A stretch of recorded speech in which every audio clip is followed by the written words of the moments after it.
யோவான் எழுதின சுவிசேஷம் 14ஆம் அதிகாரம்.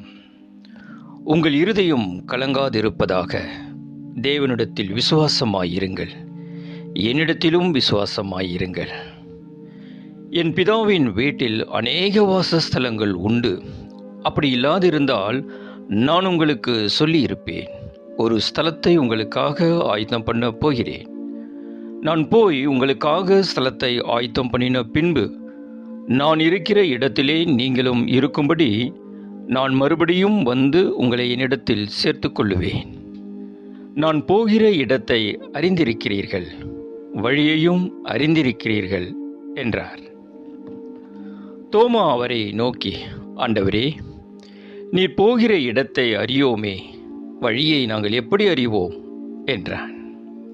அதற்கு இயேசு, நானே வழியும் சத்தியமும் ஜீவனுமாயிருக்கிறேன். என்னாலே அல்லாமல் ஒருவனும் பிதாவினிடத்தில் வரான். என்னை அறிந்தீர்களானால் என் பிதாவையும் அறிந்திருப்பீர்கள். இது முதல் நீங்கள் அவரை அறிந்தும் அவரை கண்டும் இருக்கிறீர்கள் என்றார்.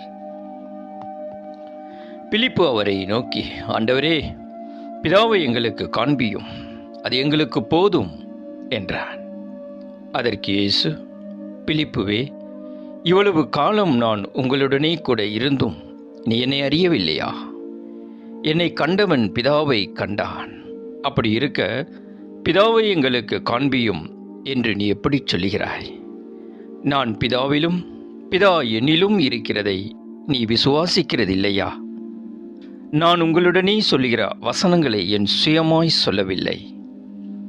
என்னிடத்தில் வாசமாயிருக்கிற பிதாவானவரே இந்த கிரியைகளை செய்து வருகிறார். நான் பிதாவிலும் பிதா என்னிலும் இருக்கிறதை நம்புங்கள். அப்படி இல்லாவிட்டாலும் என் கிரியைகளின் நிமித்தமாவது என்னை நம்புங்கள். மெய்யாகவே மெய்யாகவே நான் உங்களுக்கு சொல்லுகிறேன், நான் என் பிதாவினிடத்திற்கு போகிறபடியினால் என்னை விசுவாசிக்கிறவன் நான் செய்கிற கிரியைகளை தானும் செய்வான், இவைகளை பார்க்கிலும் பெரிய கிரியைகளையும் செய்வான். நீங்கள் என் நாமத்தினாலே எதை கேட்பீர்களோ குமாரனில் பிதா மகிமைப்படும்படியாக அதை செய்வேன். என் நாமத்தினாலே நீங்கள் எதை கேட்டாலும் அதை நான் செய்வேன். நீங்கள் என்னிடத்தில் அன்பாயிருந்தால் என் கற்பனைகளை கைக்கொள்ளுங்கள். நான் பிதாவை வேண்டிக் கொள்ளுவேன், அப்பொழுது என்றென்றைக்கும் உங்களுடனே கூட இருக்கும்படிக்கு சத்திய ஆவியாகிய வேறொரு தேற்றரவாளனை அவர் உங்களுக்கு தந்தருள்வார்.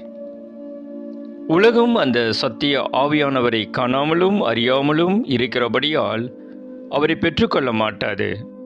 அவர் உங்களுடனே வாசம் பண்ணி உங்களுக்குள்ளே இருப்பதால் நீங்கள் அவரை அறிவீர்கள்.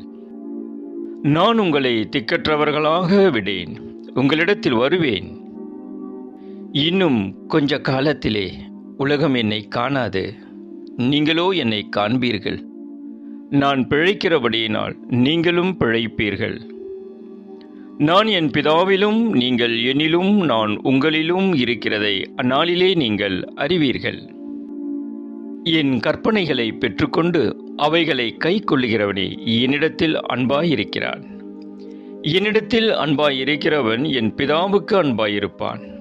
நானும் அவனில் அன்பாயிருந்து அவனுக்கு என்னை வெளிப்படுத்துவேன் என்றார்.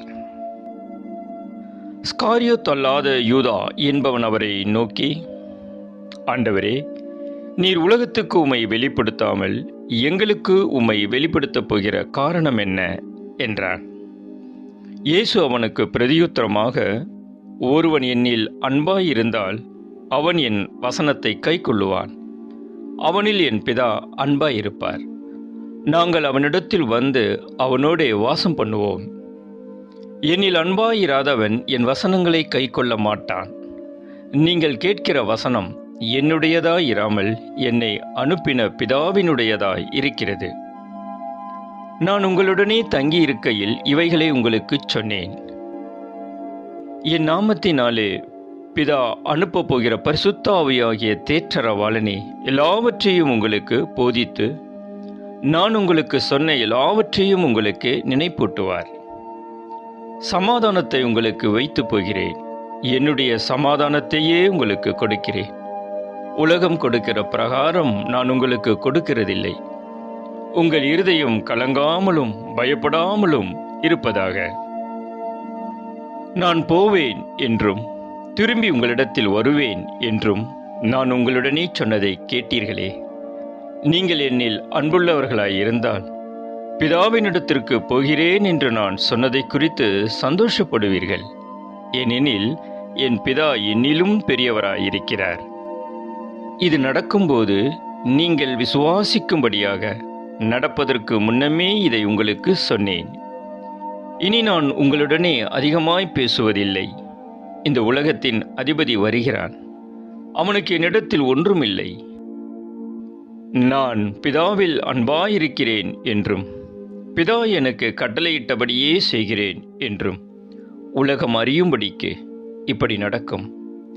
எழுந்திருங்கள், இவ்விடம் விட்டு போவோம் வாருங்கள் என்றார்.